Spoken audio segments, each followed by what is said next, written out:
control them with an iPhone using OSC. Yeah. And move them left and right. I bought that in Germany at a flea market for £50, 50 Deutschmarks actually. Yeah, that's the Octagon. That's where I work. It's a 5.1 surround studio, measured, acoustically designed.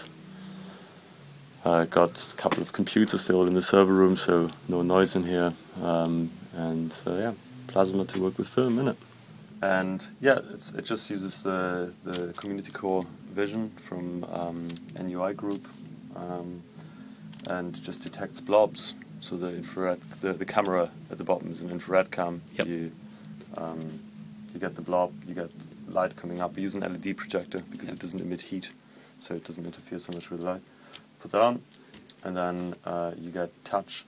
Now, my little improvement on this, I've got Roscoe Grey here, which is a material that's good to project on, but I'm just using paper at the moment, just tracing paper.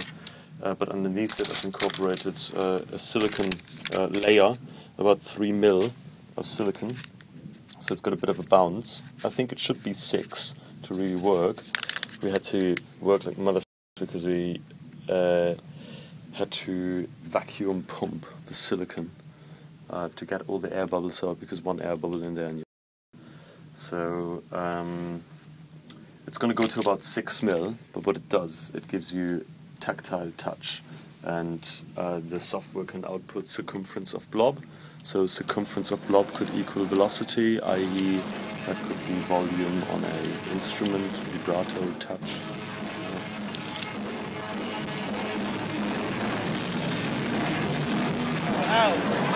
So it uses the Technics 1200 turntable. It's really ingenious. These guys in Germany make it, and it's got quite a complicated calibration process.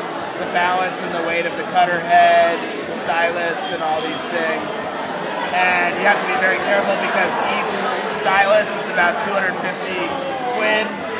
So if you're not careful in the beginning and you don't set it up right and it jumps, 250 quid. And I only bought 2. So you're not supposed to break them, you know. And one can last you like 50 to 175 cuts. So you got to be really careful about it. So then I fill the store, which you see all the bins are empty, and I fill the store with the cuts that we do here. I'm coming at this from this angle of when I was a kid, I had some family troubles, and instead of being like a bad kid and doing drugs and all these things, I turned to music. And I used to go to this one record store religiously, and I'm always seeking out sort of secular groups that don't involve like institutionalized religion.